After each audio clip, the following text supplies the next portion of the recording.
Live from downtown Detroit, home of WDIV and Click on Detroit, Local 4 News at 5 starts now. Tonight, another man has been charged in the plot against Governor Whitmer, except this one is from out of state, and police say he drove here to help with the plot.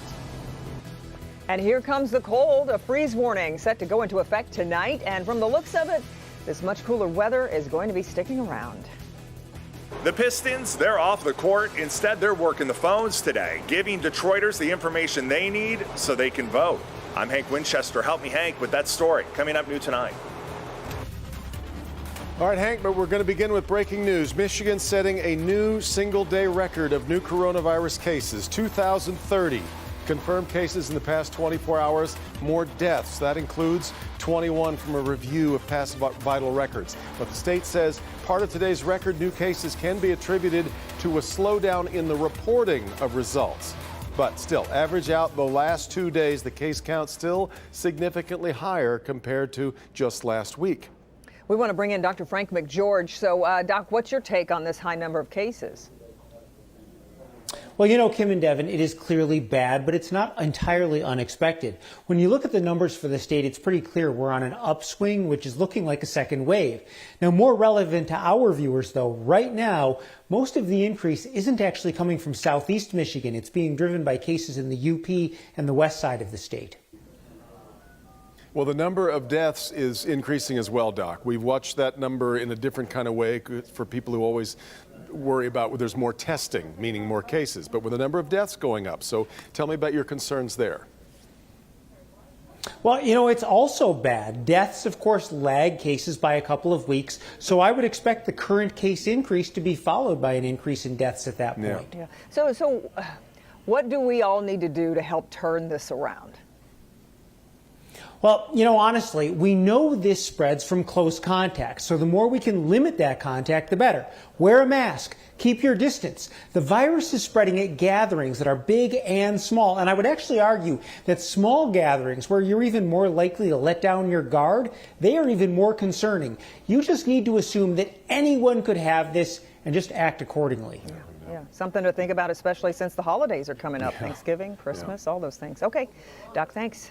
Now, concerns growing tonight as much of the country deals with a rapid increase in new cases. That's right. In the last week, 36 states and the District of Columbia have recorded double-digit increases in coronavirus infections.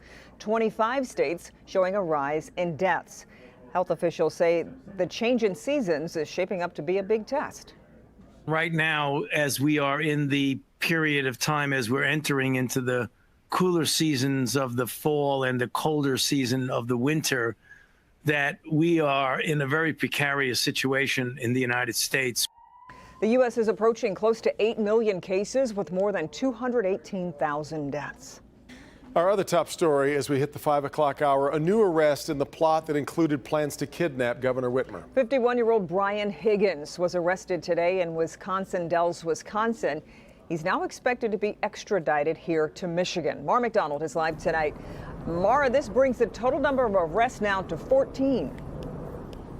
Exactly, Kimberly. And interesting on this one, this wasn't just somebody who was allegedly plotting with these men from afar. According to the charging document, he was here in Michigan to assist. Let me show you. The charging document against Higgins is straightforward. One count of terrorist acts providing material support. It's a 20-year felony. What Nessel is alleging is that Higgins, who was from Wisconsin, came to Michigan to assist in surveillance of the governor's vacation home with the intention of kidnapping her and provided his night vision goggles to assist, which means we are now at a total of 14 men, the feds.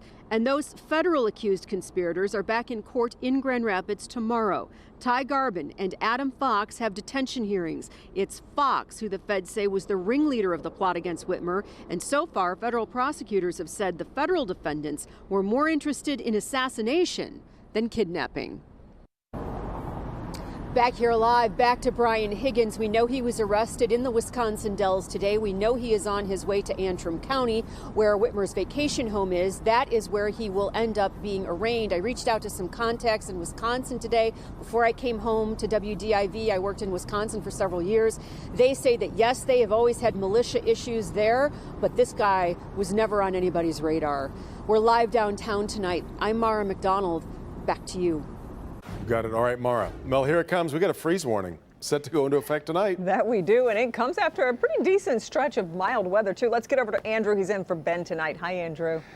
Hey there, Kimberly, and welcome back, Devin. You're absolutely right. We've got a freeze warning in effect overnight tonight. It begins at 4 o'clock tomorrow morning. So bottom line, before you go to bed, make sure those heaters are working. Make sure the pets and potted plants are back indoors. The freeze warning affects all of us here in Detroit and outside Detroit for all of southeast Michigan. You see shaded in purple. It begins at 4 in the morning on your Friday. Doesn't end until 9 o'clock in the morning with temperatures in the low and middle 30s. Don't be surprised by some frost.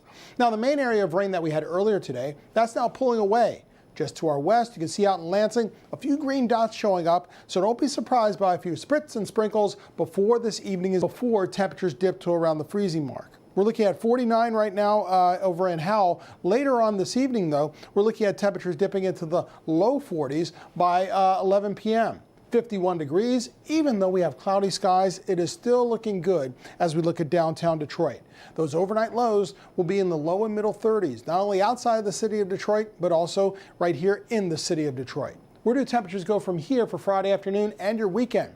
I've got the answer coming up in your full weather forecast. Holiday tradition has been canceled. The Rochester Regional Chamber Foundation says the hometown Christmas parade won't happen this year in order to keep people safe during the pandemic. But the group will broadcast a parade tribute in July of 2021, the 70th year of the parade, and they anticipate it will be back next Christmas. Now to Decision 2020 on what should have been a debate night with the presidential candidates going head-to-head. Instead, President Trump and Joe Biden are preparing for dueling head-to-head town halls, airing on separate TV networks at the same time. Alice Barr in Washington with the latest. Alice. Devin, both candidates are hoping to capitalize on this chance to speak directly to voters as they make their closing arguments tonight to a televised audience. Long lines today in North Carolina as early voting begins in the high-stakes battleground state where President Trump held a rare afternoon rally. I was elected to fight for you harder than any other president has ever fought for our country's people. The president making his case for a second term, while new jobs numbers today show 898,000 Americans filed first-time unemployment claims last week, the highest number since late August. Democratic rival Joe Biden heading to Pennsylvania for an ABC News town hall tonight, airing the same time President Trump will field voters' questions in an NBC News town hall in Miami. The dueling forums replacing a traditional face-to-face debate, scrapped in the wake of the president's COVID diagnosis.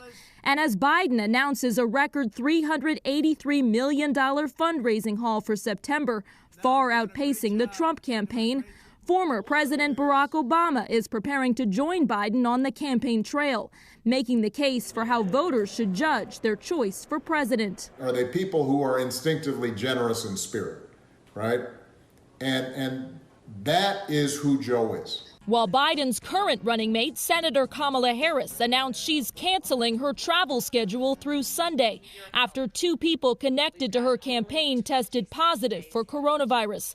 The campaign says she's not had recent close contact with either person.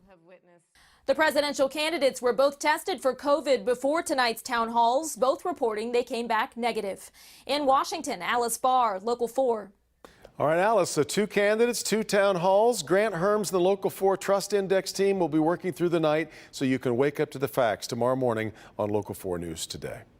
For hundreds of thousands of Michiganders, it's the opportunity for a better life. The bipartisan Clean Slate package will automatically expunge some marijuana convictions, minor crimes, and nonviolent felonies. Paula Tutman reports before any of that happens, it will take millions of dollars and more than a decade for some.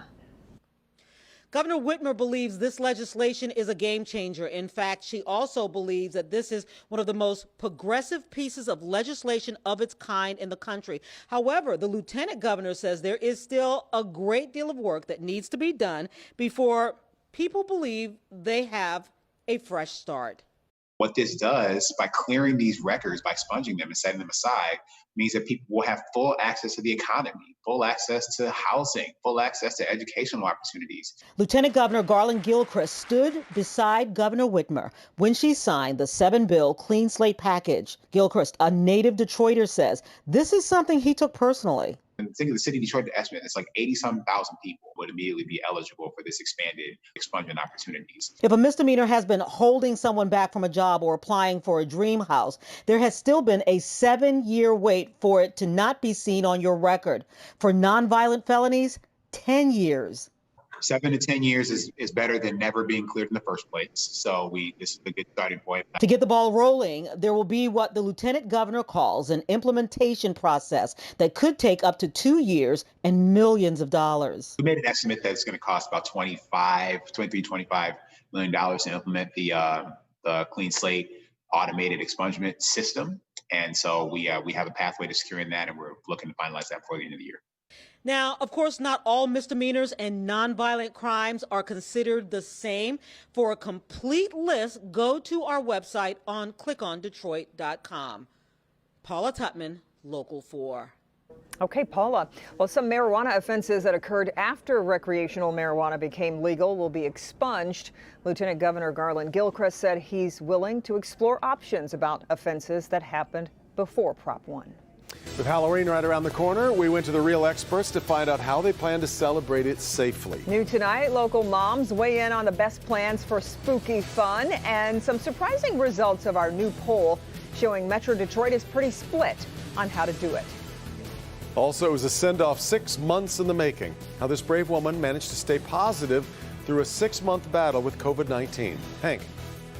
We're with the Secretary of State and also Detroit Pistons legend, showing you what's being done right now to make sure the November election here in Detroit goes off without a hitch.